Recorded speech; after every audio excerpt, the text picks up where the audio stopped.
Assalamualaikum pemirsa, bertemu lagi dengan saya Eko Waluyo di AirTalks di Research Edition.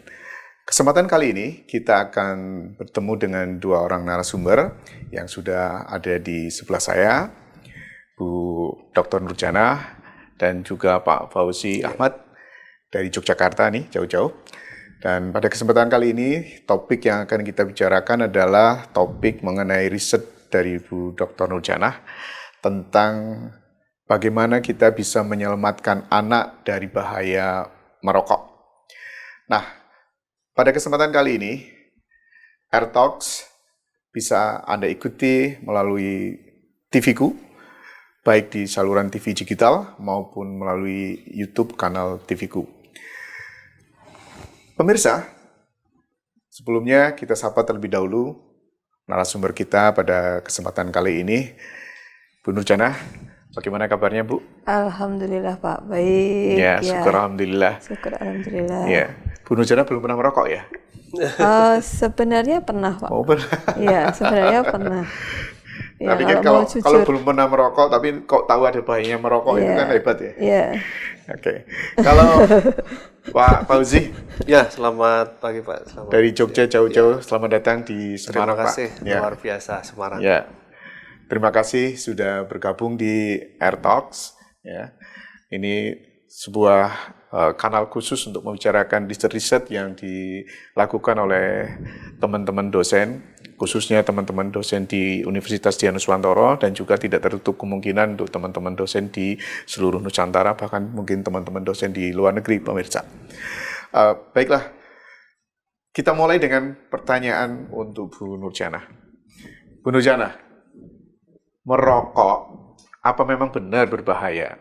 Ya. Langsung ya, Pak, ya, Oh, iya, jawabannya. Ya, tadi kalau Pak Eko tanya pernah ngerokok enggak, kan saya jawab pernah ya. Kalau kalau belum pernah, nanti ini pasti iya, akan kok belum pernah mau bilang bahayanya gitu ya. Ya, itu ngerokoknya tuh benar-benar merokok atau cuma nyoba rokok? nyoba ya. Tetapi begini Pak, yang tadi Bapak pertanyaannya itu benar nggak sih bahaya gitu ya? Kalau mau bilang benar bahaya atau nggak bahaya itu pasti kita lihat dulu produknya ya kan. Di produknya itu jelas ada labelnya merokok membunuhmu. Itu kan berarti udah ada klaim ya dari produsennya sendiri bahwa ada bahaya di dalamnya ya. Kalau sebelumnya agak panjang tuh, merokok menyebabkan kanker, impotensi, dan penyakit jantung dan sebagainya. Itu klaim yang label yang memang ditulis di produknya gitu. Nah, secara undang-undang begitu, di Undang-Undang Kesehatan kita yang 2009 maupun yang baru ini 2023 nomor 17 2023 dikatakan rokok itu bahan adiktif gitu ya. Nah, tadi saya bilang kenapa kok pernah ngerokok itu mau ngerasain apa? Mau ngerasain adiktifnya itu. Ternyata rokok itu memang bisa menjadi adiktif gitu. Karena kenapa ada adiktif? Karena ada nikotinnya gitu. Jadi yang membuat merokok itu kemudian dirokok lagi ya, meskipun udah ditulis merokok membunuhmu, tapi orang tetap merokok lagi, itu karena bahan adiktif yang ada di dalamnya ya, yaitu nikotin ya. Kalau nikotin membuat kecanduan, tapi ada kemudian dari banyak riset ya, dari berbagai negara, dari banyak riset sudah dibuktikan ada sekitar 7.000 bahan kimia berbahaya dan sekitar 60-nya itu bisa karsinogenik gitu ya, menyebabkan bahaya ya, Bu, ya? kanker ya. Jadi Oke. Kalau Pak Fauzi ini dari Vital Strategis. Ya, barangkali bisa diceritakan nih, Vital Strategis itu perannya apa dalam pengendalian tembakau ya. Iya, saya dari Vital Strategis ya, untuk kebetulan wilayah kerja saya di seluruh Indonesia, Pak. Jadi saya pekerjaannya adalah jalan-jalan dari Aceh sampai Papua. Bukan jalan-jalan kuliner, Pak ya. Iya. Jadi kebetulan juga nggak mencoba rokok ya. Sudah insaf, Pak. Sudah insaf. Jadi NGO Vital Strategy ini adalah NGO yang bergerak di bidang terutama untuk khususnya kesehatan ya, terkait dengan pengendalian rokok. Jadi bagaimana kita membantu pemerintah dan masyarakat untuk bisa aware terhadap bahaya rokok dan Ya, kita nanti bisa banyak ngobrol lagi, Pak Fauzi. Pemirsa, sementara kita cukupkan perbincangan kita di episode yang pertama atau di segmen yang pertama, kita lanjutkan lagi setelah ini.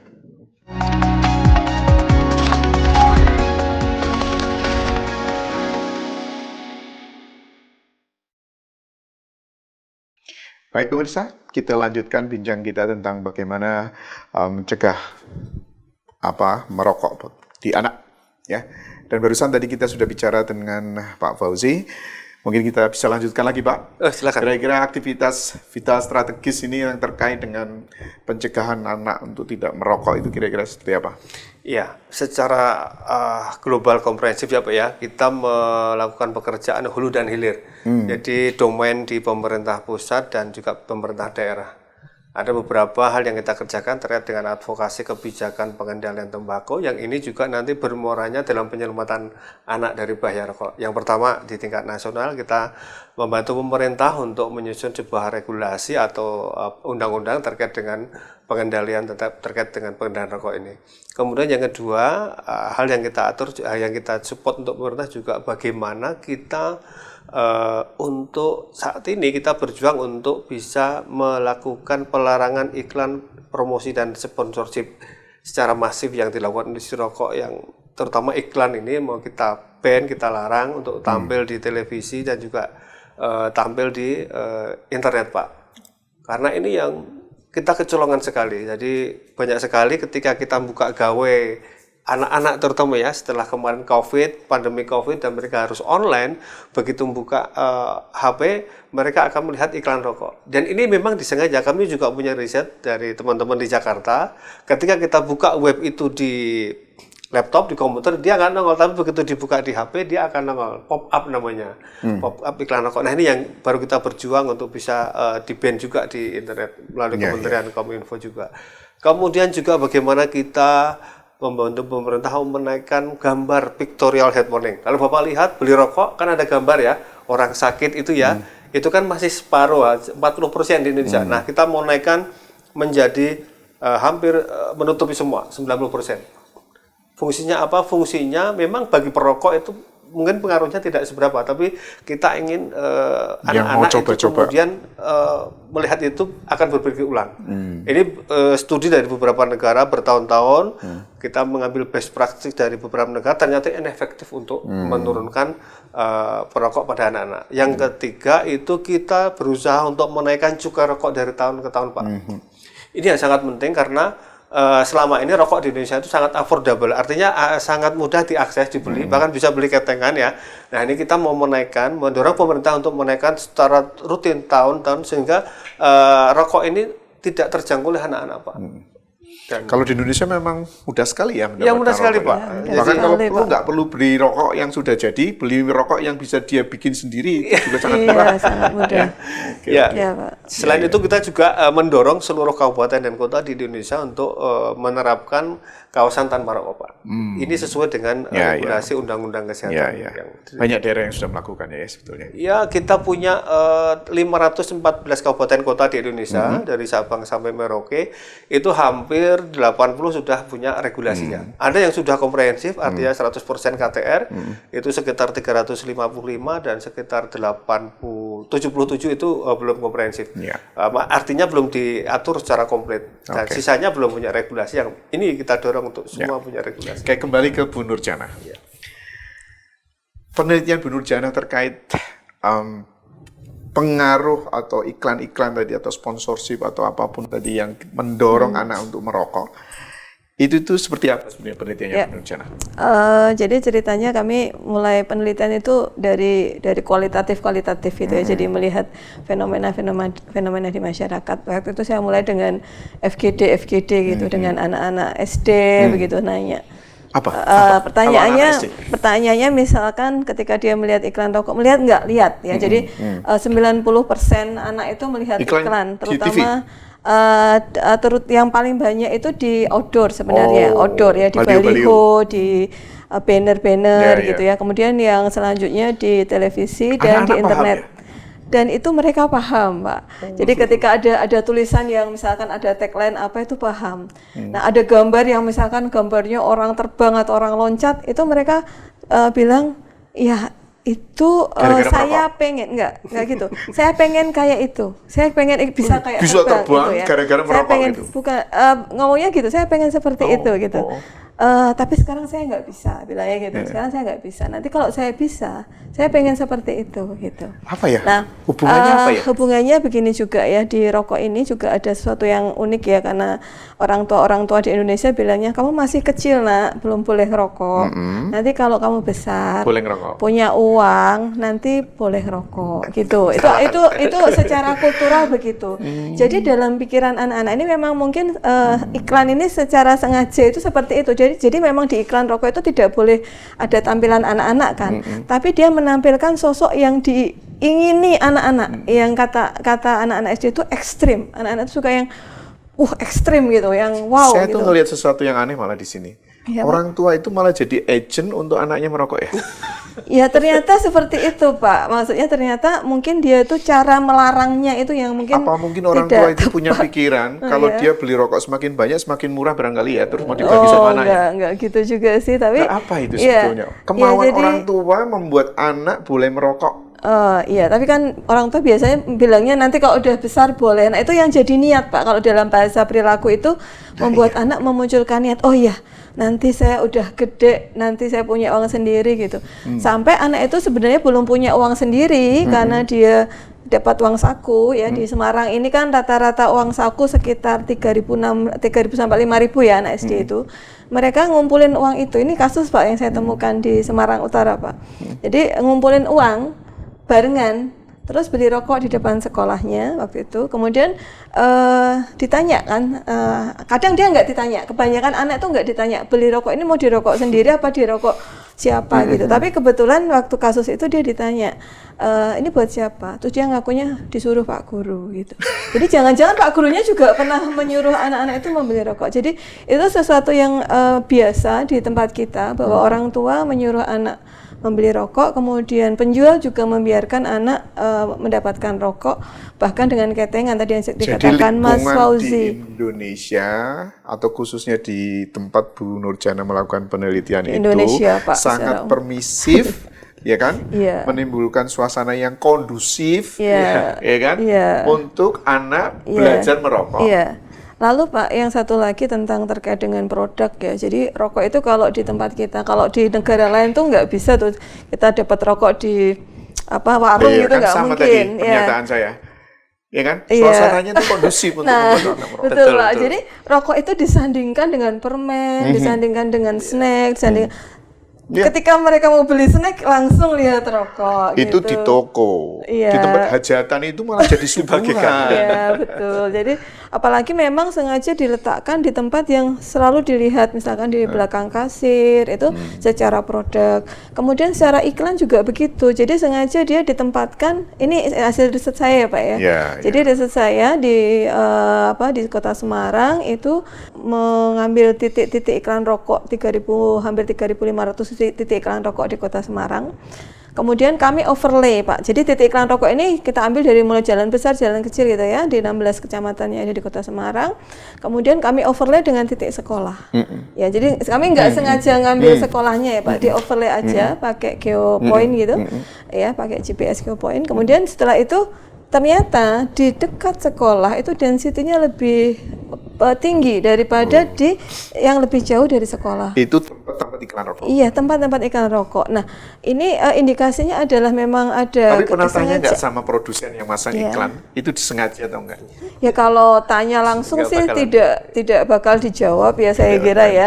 Tetapi dengan bukti itu mengindikasikan bahwa memang industri rokok atau perusahaan rokok itu menempatkan iklan di dekat anak-anak begitu, sehingga anak-anak memang menjadi barang yang keluar gerbang lihat iklan rokok, kemudian jalan sedikit tapi kalau kita melihat iklan rokok, iklan kan rokok. sekarang ini nggak ada iklan rokok yang belilah rokok. Oh, tidak ada, Pak. Tapi kenapa itu bisa mempengaruhi anak-anak? Ya, itu dalam bahasa iklan mungkin nanti kalau kita bahas iklan itu subliminal influence, Pak. Jadi pengaruh bawah sadar bahwa ketika sesuatu itu dianggap normal itu Jadi adalah para barang pengiklan yang itu juga boleh pinter dibeli. ya sudah. Iya, karena memang regulasinya tidak boleh, Pak, di undang-undang di PP tentang 109 tentang pengendalian tembakau itu memang nggak boleh ada pemirsa. itu. Menarik sekali ya. Ternyata iklan rokok yang nggak kelihatan mengajak secara langsung itu ternyata bisa di bawah sadar anak-anak, ya kan, menjadikan mereka tuh suatu saat ingin merokok. Kita lanjutkan lagi pembicaraan kita setelah ini.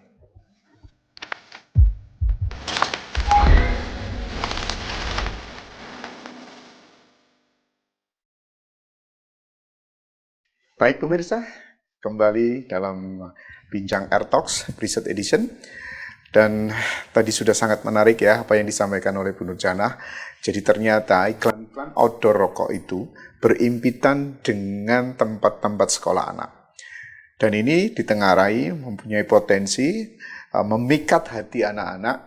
Dan tadi kita lihat ternyata orang tua itu kebanyakan itu sangat longgar terhadap keinginan anak untuk merokok, walaupun mungkin pada saat anak-anak mereka masih dilarang, tapi ternyata nanti kalau sudah besar boleh merokok seperti orang tuanya. Gimana Bu Nurjana? Jadi enggak nanti juga gitu, Pak. Ternyata itu merokok itu juga memang sudah dilakukan anak-anak ini tadi gitu. Sudah patungan ya? Jadi tadi yang saya ceritakan udah patungan, udah ya mungkin ambil rokok bapaknya, ya mungkin tadi dapat dari teman, dikasih teman dan sebagainya. Tapi data nasional memang membuktikan seperti itu ya. 2013 perokok anak kita sekitar 7%, 2018 jadi 9,2 ya Mas ya, 9,2%. SKI yang baru 2023 memang agak turun secara prevalensi, tapi jumlahnya tetap tinggi, tetap banyak gitu. Dan yang menarik kalau kita bicara Jawa Tengah, Pak, secara nasional angkanya turun, tapi di Jawa Tengah ini angkanya naik, Pak. Jadi prevalensi anak di Jawa Tengah, anak usia 10-18 tahun yang mulai merokok itu sampai 9,6%. Kayaknya Pak Fauzi ini juga sudah pengen menerangkan Mbak Bu Nurjana.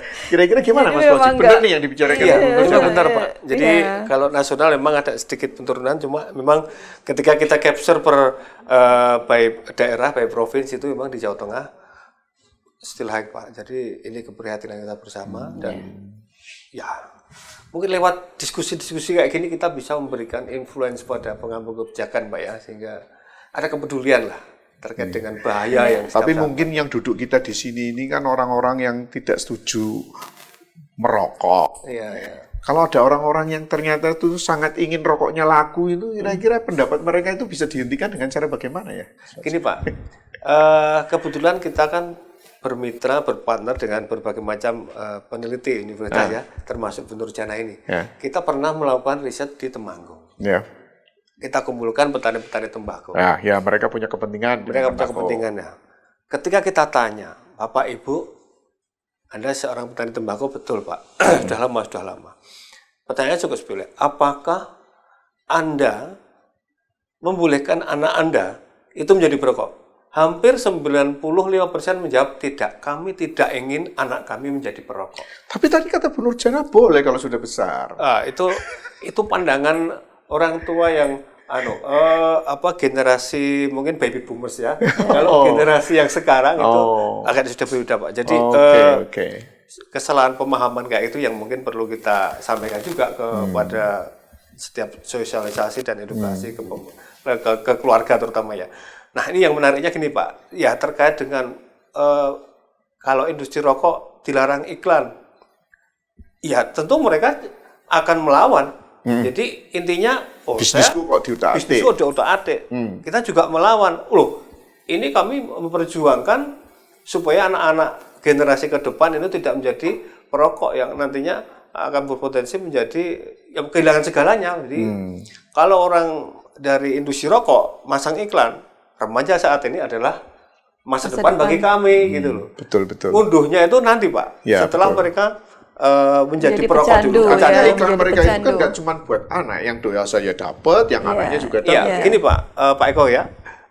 Kalau mungkin Pak Eko pernah merokok atau kita cari teman sini yang merokok gitu, siapa gitu kan? Nah, kalau ada yang merokok, apakah dengan melihat iklan rokok Anda terus berubah pilihan rokoknya? Enggak kan? Anda akan loyal pada rokok yang Anda sukai. Jadi sebetulnya untuk siapa iklan yang besar-besar itu Pak? Ya untuk remaja, anak-anak yang baru mau menjadi incaran. Gitu. Jadi gitu Pak. Inisiasi untuk Sebentar, kok kayaknya kita tuh menuduh betul orang-orang yang menjual rokok itu tuh menyasar anak-anak gitu loh. Iya kan? Iya. Apa indikasinya bahwa itu memang sebetulnya lebih terarah ke sana? Bahwa produsen itu sebetulnya yang disasar justru bukan orang dewasa yang sudah merokok, tapi justru potensi pasar baru dari anak-anak muda. Ya, tadi sudah sampaikan Mas Fauzi ya bahwa potensi pasar baru itu adalah masa depan gitu, karena kan dimanapun di dunia itu kebanyakan ya di negara-negara maju itu perokoknya itu menurun, decline gitu ya. Jadi mereka memang butuh pasar baru yang dimana Indonesia ini jumlahnya hampir 300 juta dan berapa ratus juta juga anak-anak yang mungkin nanti akan menjadi masa depan gitu ketika mereka di negara-negara lain sudah mulai decline ininya, sudah mulai habis gitulah ya dan mereka beralih dengan produk-produk baru. Nah, itu juga dijual ke kita. Ini kan cuma gitu. klaim. Ya. Pertanyaannya kan dengan penelitian. Indikator apa yang Bu Nurjanah pakai sehingga punya pemikiran bahwa ini memang ditujukan untuk anak-anak? Ya. Jadi yang pertama memang tadi penempatan di di outdoor gitu, jelas kalau itu penempatan. Kemudian nanti juga penempatan di media yang lain. Jadi tadi sudah dijelaskan dari Mas yang Fauzi, di internet ya, itu misalnya di ya kan. internet. Kemudian kadang memang itu tidak langsung Pak, yang namanya iklan promosi itu tidak langsung bentuknya iklan. Kadang-kadang terselubung juga. Misalkan ada tayangan film yang lagi hits gitu ya, dilihat remaja, kemudian dia syuting di tempat yang backgroundnya ada jadi memang ada indikasi-indikasi begitu. yang memang iklan-iklan itu orientasi pasarnya adalah yang lain selain iklan sebenarnya adalah promosi dan sponsor Pak. Jadi sudah banyak, mungkin nanti Mas Fauzi juga bisa menceritakan banyak event juga yang kemudian juga menjadi permasalahan ketika ada event kemudian sponsornya juga dari industri rokok. Nah itu yang tadi memang nggak akan ada klaim dari industri bahwa ini saya menyasar remaja, bahkan mereka pasti akan menolak gitu ya, pasti akan menolak. Tapi dari indikasi-indikasi yang muncul tadi, bagaimana penempatan. Saya itu terus terang dalam hati. Kalau kita ngomongin ternyata bahwa produsen itu iklan itu disasarkan ke anak muda, jadi kita sepertinya mau tendensius kan? Bukan. Iya kan? Nah, artinya kan sesuatu yang mungkin barangkali kita harus pastikan bahwa kita memang ngomongin ini berdasarkan indikasi yang kita amati, ya kan, dan bahkan dari hasil penelitian kan gitu. Mungkin Mas Fauzi punya tambahan info terkait apakah betul ini tadi yang soal. Pak, sedikit lagi Pak tadi ya. Tadi yang tambahan dari riset yang pertama tadi adalah dilanjutkan ke riset yang kedua, kemudian di situ kita melihat berapa anak-anak yang merokok di sekolah yang ada di hotspot iklan rokok. Jadi di Kota Semarang itu kita membuat analisis jadi hotspot. menguatkan ya? Ya, analisis hotspot. Jadi ada sekitar 39% sekolah yang ada di titik-titik hotspot, di mana itu iklannya banyak. Rengket ya kalau bahasa Jawanya itu density-nya pada density-nya itu tinggi. Nah, di situ ternyata anak-anak merokoknya itu lebih banyak dibanding yang density-nya menengah dan density-nya sedang 2 kali lebih gitu. Jadi memang faktor risiko anak menjadi perokok itu ada kaitannya dengan iklan, karena iklan itu kadang nggak hanya ada di spanduk atau billboard, kadang sambil iklan sambil jualan juga Pak. Jadi di sebelah sekolah itu warung-warung, spanduk jualan juga gitu. Akhirnya ya mudahnya anak mendapatkan rokok normal gitu, jadi barang yang kayak jajan biasa lah gitu. Nah, itu yang Oke, monggo Pak Fauzi. Gimana saya? Jadi kalau melihat konteksnya apa yang dilakukan Bu Nurjanah di Jawa Tengah Pak ya, ini tentu 39% sekolah berada pada hotspot iklan rokok ya. Dan riset juga mewawancarai para anak-anak ya Mbak ya. Bagaimana persepsi mereka ya. Kita hampir sama Pak, kami juga pernah melakukan. Saya pikir juga dulu nggak ada korelasinya. Ketika ada iklan rokok, apakah berdampak pada anak-anak? Ternyata berdampak Pak. Jadi yang belum pernah itu pengen mencoba, yang sudah pernah mencoba itu pengen mencoba lagi, yang sudah menjadi perokok dia akan loyal pada rokok itu. Itu yang kami dapatkan dari beberapa riset sebelumnya. Jadi ini berbahayanya bagaimana iklan rokok ini berdampak pada anak-anak, terutama yang karena iklannya di sekolah. Sekarang Pak Eko bayangin, bangun tidur, anak lihat HP sekarang ya, bukan bangun tidur terus mandi sikat gigi, enggak, sekarang buka HP kan. Begitu buka HP, apa yang dilihat nanti mungkin YouTube atau macam itu, dia langsung ada pop-up iklan rokok. Oke, selesai mandi, makan, pamit orang tua, dia berangkat ke sekolah. Iklan rokok di HP itu nggak ada timingnya ya? Nah, bebas itu Pak. Selama dia dibuka, dia akan pop-up. Di jalan dia lihat iklan. Kemudian mampir warung beli dia lihat iklan. Iklan yang ada di warung, yang banner itu sama yang di tempat penjualan itu. Mendekati sekolah dia ada iklan lagi. Jadi selama 24 jam selama dia di luar dan di rumah, dia tuh sebetulnya sudah terpapar banyak iklan. Ini permasalahan yang mudah-mudahan ngeri. Ada iklan ya. Mau dilihatin pesan-pesan dulu. Oke pemirsa, kita jeda dulu sebentar.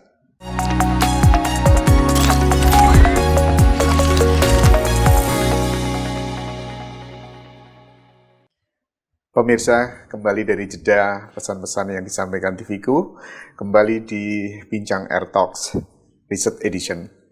Masih bersama Bu Dr. Nurjana dan juga Pak Fauzi, salah melulu. Jadi tadi kita sudah sama-sama mengetahui, ya kan, ada himpitan ya antara spot iklan di outdoor dengan tempat-tempat sekolah yang itu berpotensi meningkatkan keinginan merokok dari anak-anak muda. Dan ternyata kebiasaan merokok itu nggak cuman yang menggunakan rokok klasik. Ternyata merokok itu sekarang juga beralih ke mode-mode modern. Mungkin Pak Fauzi aja dulu yang cerita deh. Ya, sekarang ini ada beberapa rokok elektrik, Pak. Jadi ada orang yang ini, Pak, berarti rokok elektrik itu kan aman kan? Tidak membuat kecanduan. Saya bilang, semua cairan yang ada di dalam rokok elektrik itu pasti mengandung nikotin. Karena tanpa nikotin dia tidak akan kecanduan dan membeli lagi. Coba, yang nge-vape sini, isinya dikasih air sabun, apakah dia kecanduan? Enggak, sekali udah selesai dia, enggak apa gitu. Atau dikasih apa gitu, cairan apa enggak. Tapi itu mesti ada nikotinnya. Nah, ini yang kemudian menjadi candu, Pak. Yang bisa bikin kecanduan itu nikotin. Iya, nikotin, Pak. Jadi kalau vape-nya itu tidak diisi dengan cairan yang mengandung nikotin, nggak akan bikin kecanduan. Bukan hanya kecanduan, gini Pak, maksudnya kecanduannya itu begini prosesnya ya. Jadi ketika nikotin itu masuk ke disap, masuk paru-paru, masuk aliran darah ke otak, itu ada reseptor otak yang kemudian dia mengeluarkan dopamin. Dopamin itu bikin bahagia, bikin rileks, bikin tenang, nyaman, katanya bisa fokus. Nah kalau dopaminnya habis, dia akan minta dopamin lagi dengan cara merokok lagi. Itu nah itu namanya ya sindrom withdrawal gitu, withdrawal syndrome gitu ya. Jadi sebenarnya nikotinnya ini salahnya apa? Ya biar bikin enak tadi ya. Kalau misalkan nggak enak ya nggak akan dirokok lagi. Jadi yang disampaikan Mas Fauzi tadi memang betul, kalau di cair liquidnya tuh nggak ada nikotin ya pasti ditinggalkan gitu, karena itu yang dicari dari perokok. Betul. Itu padahal itu sekarang gini Pak Eko, kalau Anda melihat ya, ada yang cuma digantungkan, ada yang nggak vape yang digantungkan. Sekarang ini banyak sekali Pak, yang konvensional itu yang dijual di toko-toko eceran itu ya, isi ulang yang murah meriah. Nah sekarang ada dijual di waralaba jejaring. Saya nggak usah nyebut mereknya, jejaringnya, tapi itu nasional semua, daerah ada. Itu sekarang dijual, namanya beberapa merek rokok elektrik ya. Nanti di situ ada isi ulangnya gitu. Jadi kayak beli rokok, isi ulang lagi, bisa nggak? Itu yang kayak beli pulsa maksudnya. Masih kayak beli pulsa, betul. Kayak beli pulsa. Itu harganya memang mahal, Pak. Ya sekitar 80-an lah yang untuk isi dieselnya ulangnya. itu mahal. Iya, jadi dia beli yang pertama beli apa? Starternya namanya. Kemudian dia akan ada alatnya untuk diisi di situ, selesai habis dibuang. Kemudian dia akan beli lagi. Kayak dia beli rokok. Tapi isi ulangnya. Iya, isi ulang. Itu yang dijual di waralaba yang hampir tersebar di seluruh Indonesia. Coba bayangkan, saya pernah cek ada 2.500 waralaba itu tersebar di Indonesia. Kemudian itu yang lewat waralaba yang ketiga. Sekarang baru rame namanya mereknya IQOS. Pernah dengar ya? Baca di jalan-jalan itu kan. Nah, ada beberapa produk elektronik sigaret itu yang tidak pakai cairan, Pak. Tapi dia pakai namanya HTP. Jadi heat, jadi dia dipanaskan, kemudian diisap. Nah, model-model e-sigaret yang sekarang ini bukan e-cigarette yang konvensional yang beli ketengan di isi ulang di pinggir jalan di warung itu, Pak. Sekarang itu diisap, asapnya sedikit, Pak. Jadi kalau kita ngisap di sini tuh, dia keluar tapi hilang. Dia keluar hilang, gitu loh. Jadi seolah-olah aku kan nggak ganggu orang. Iya, nggak ganggu orang. Nah, ini yang ngeri, Pak. Dan ini baru gencar diiklankan di mana. Saya tadi masuk kota Semarang juga udah ada itu iklan-iklannya tuh. Orang pada nggak tahu karena tidak kelihatan, cuma ada kodenya. Tapi anak muda tahu ya. Anak muda tahu ya. Maka ini yang kalau yang old kayak saya nggak tahu kali ya. Apa ya? Tapi, jangan, Pak, nggak usah, Pak. Tapi orang-orang tua juga mulai begitu, dan tadi pendapat bahwa kayaknya ini lebih aman. Itu juga akhirnya itu anak-anak kesasar juga membiarkan, kita lihat beberapa video ya, membiarkan anak-anak itu juga mulai mencoba vape. Ya, saya tidak hanya di kota, Mas, kami penelitian di Grobogan, Pak. Grobogan itu desa, saya di desa Penadaran namanya, di desa terpencil gitu ya, yang saya pikir di sana nggak bakal saya ketemu anak-anak merokok atau anak-anak nge-vape gitu. Nah, kalau merokok mungkin lah. Ya mungkin ya, tapi waktu ketika saya nginep di homestay-nya Pak Lurah itu di situ, ternyata di belakang saya ada anak ngerokok gitu, vape, Pak. Nah, kemudian waktu kita ke sekolah ditanya, kalian bener ngerokok? Rokoknya apa? Vape dong gitu. Berarti dengan vape dong itu dengan bangga gitu. Nah, itu yang tadi dikatakan mungkin memang ada tren gitu, karena rokok konvensional ini mulai banyak regulasi yang ketat, mulai banyak disorot gitu. Pindah ke produk lain yang dianggap diberi label dia lebih aman. Kalau gitu. orang konvensional, tradisional, ya tahu oldies, nggak ngerti apa-apa. Taunya rokok itu kan pakai dress, ya kan? Nah, sekarang ini maju pakai elektronik cigarette, ya kan? Itu nggak perlu kelihatan ada apinya, ya kan? Tapi masih ada sebulannya, asapnya masih ada. Terus yang baru tadi nggak ada asapnya, nggak kelihatan asapnya. Tapi yang jelas kenikmatannya sama. Sama. Dan jadi sama-sama membahayakan. Sama-sama membahayakan. Itu ngeri, Pak. Karena dia juga menggunakan bahan-bahan kimia pastinya yang dibakar itu ya. Dan itu tetap yang namanya merokok, Pak. Kalau merokok itu asapnya ditelan Jangan-jangan semua. orang tua banyak juga ya yang ditipu dalam tanda kutip sama anak-anaknya itu ya. Makanya, seolah-olah dia nggak merokok. Iya, dia bawa USB, sekiranya USB ternyata itu adalah sigaret. Pak, perlu catatan buat orang tua yang mungkin nonton podcast ini ya, siaran ini, coba cek anak-anak SD maupun SMP tasnya terutama. Bawa USB atau kalau ada barang USB yang aneh-aneh itu bisa diisi ulang atau berarti anak-anak sudah nge-vape gitu. Ya. Jadi naiknya tuh 10 kali, Pak, vape itu dalam 10 tahun tuh naiknya 10 kali lipat ya berarti. Bunuh Di Indonesia. Saya juga meneliti itu, Pak, di penelitian kita yang ketiga itu ada, kita meneliti di 5 kota, Pak, di Jakarta, Bandung, Jogja, Semarang, Surabaya. Dan terkait dengan iklan di sosial media, karena sosial media itu iklannya unik, Pak, nggak hanya cuma pop up atau apa, tapi podcast, Pak, kayak kita ini podcast, ternyata podcastnya sambil terang-terangan sambil membawa e-sigaret, itu kan. Jadi kalau kemarin ini kan dikonotasikan merokok di tempat umum tadi kan terlarang gitu. Iya. Tapi vape itu dianggap seolah-olah nggak merokok. Ya, diarahkan ke situ, jadi Pak. memang disengaja diarahkan ini produk yang aman loh. Jadi Anda sambil ngobrol, sambil ngopi, sambil di kelas gitu ya. Jadi Kadang penjerumusan ya? iya, kadang misalkan kalau ngerokok kebau kan ya Pak. Tapi kalau ini wangi, jadi kalau ada di dalam ruangan, jadi orang nggak komplain. Padahal bahayanya kan sama. Tapi sebetulnya gitu. sama-sama membahayakan buat yang pasif kan ya? Sama Pak, karena kan kalau semua asapnya dihirup semua sih nggak apa-apa, masalahnya disebul gitu loh Pak. Ya, jadi 75% asap itu dikeluarkan, bukan dihisap gitu. Yang tadi pun yang baru tadi yang asapnya nggak kelihatan itu pun sebetulnya juga dikeluarkan lagi. Iya, sebetulnya gitu Pak. Jadi kita kan nggak tahu, atau kayak model uap air gitu kan, tetap tertinggal partikelnya di udara, dihisap temennya nggak kerasa gitu, sama aja sebetulnya. Dan bahayanya karena malah tidak aware ya, kalau dia rokok biasa. Jadi saya kan termasuk orang yang tidak mengerti tuh bahwa ternyata asap yang keluar dari sigaret elektrik pun sama-sama juga membahayakan. berbahaya, iya. Walaupun tidak berkebul-kebul kan kalau kayak bis kota itu kan zaman dulu asapnya banyak gitu. Iya. Ya kan? Sekarang ini nggak perlu asap banyak pun tetap berbahaya ya. Dan yang bahaya adalah orang lain nggak ngerti kalau itu Ya, bahaya. itu tadi yang saya bilang. Iya, Itu termasuk yang nggak ngerti yang gitu. bahaya adalah itu, Bapak. Nggak ada bau rokoknya yang Ya, terasa banget kadang gitu. baunya kopi atau Ah, baunya iya, anggur, buah-buahan iya, gitu. stroberi, Ya, ya. jadi lebih diterima. Nah, itulah yang intervensi atau perubahan produk itulah yang memang sengaja dibuat, dan ini dari pabrik rokok Pak, bukan dari pabrik motor atau memang dari pabrik rokok yang bikin gitu ya. Sengaja diversifikasi produknya ke situ. Tadi ya, memang ternyata masif sekali ya promosi atau dalam hal ini ajakan orang untuk mengkonsumsi produk-produk tembakau yang dalam artian rokok tadi itu ya, entah itu yang elektrik maupun yang konvensional. Baiklah, pemirsa, ya kita istirahat dulu sejenak. Kita kembali lagi di AirTalk.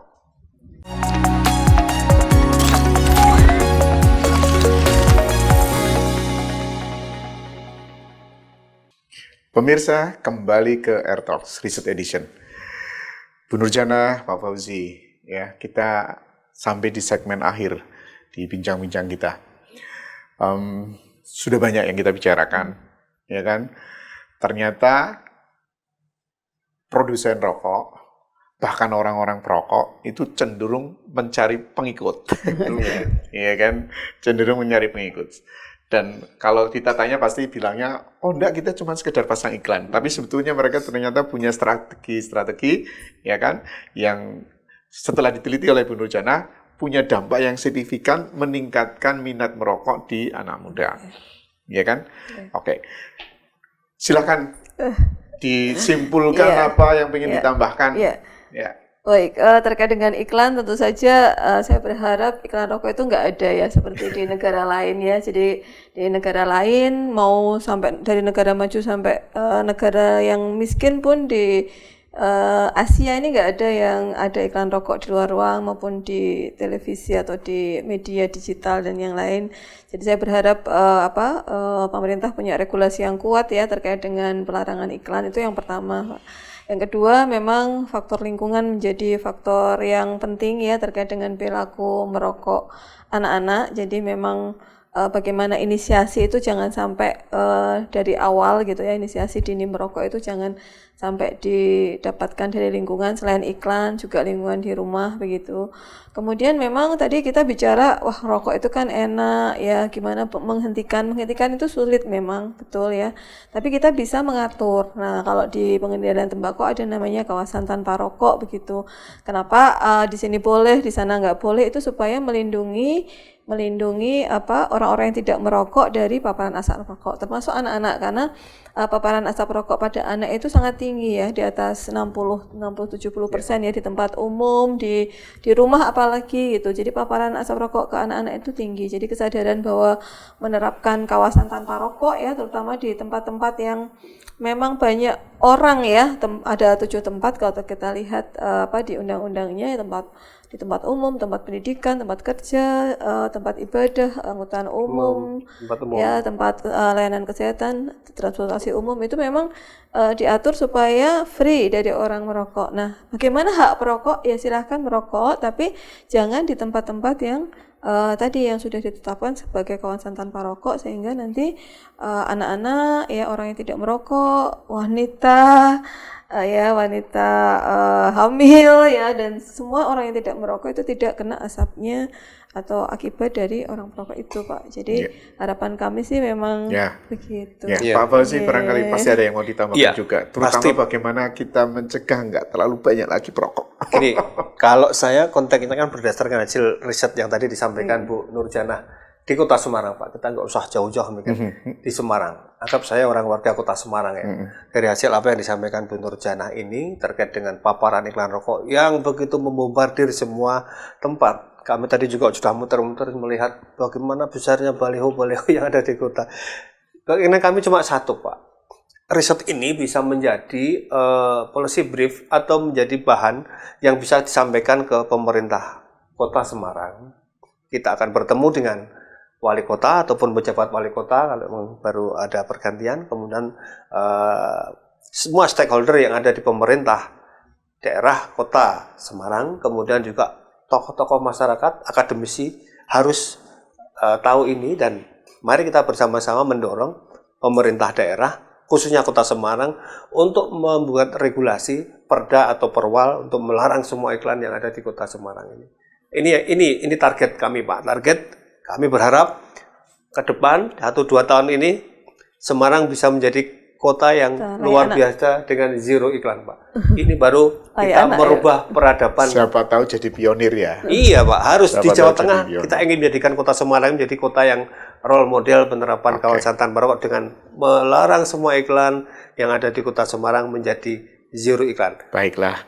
Terima kasih Pak Fauzi, Bu Nurjana.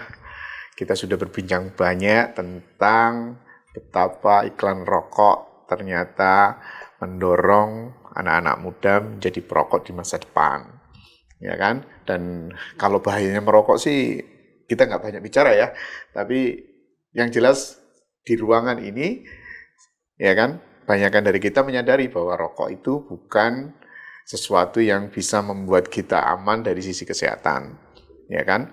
Tapi rokok, apa bunyinya, Bu? Membahayakan kesehatan atau membuat kamu meninggal, Bu? Rokok itu membunuhmu. Oh, rokok itu membunuhmu ya. Saya nggak pernah lihat kemasan rokok, jadi nggak pernah bisa baca dengan benar. Tapi yang jelas rokok membunuhmu itu semua di bungkus-bungkus rokok sudah ada, ya kan? Nah, yang diharapkan oleh Bu Nurjana maupun Pak Fauzi adalah iklan-iklan rokok tidak membawa anak-anak muda menjadi perokok di masa depan. Pemirsa, itu tadi bincang-bincang kita di AirTalks edisi Riset Talks kali ini, dan harapan kami adalah apa yang kita bincangkan pada kesempatan kali ini bisa memberikan manfaat dan mudah-mudahan juga bisa menjadi penggerak buat masyarakat munculnya kesadaran untuk bisa menghentikan anak-anak muda untuk tidak menjadi perokok di masa depan. Saya Eko Waluyo, jika ada kata-kata yang kurang berkenan mohon dimaafkan, dan terima kasih sekali lagi untuk Bu Nurjana serta Pak Fauzi. Mudah-mudahan kita di lain kesempatan bisa bertemu lagi. Terima kasih pemirsa. Assalamualaikum. Waalaikumsalam warahmatullahi wabarakatuh.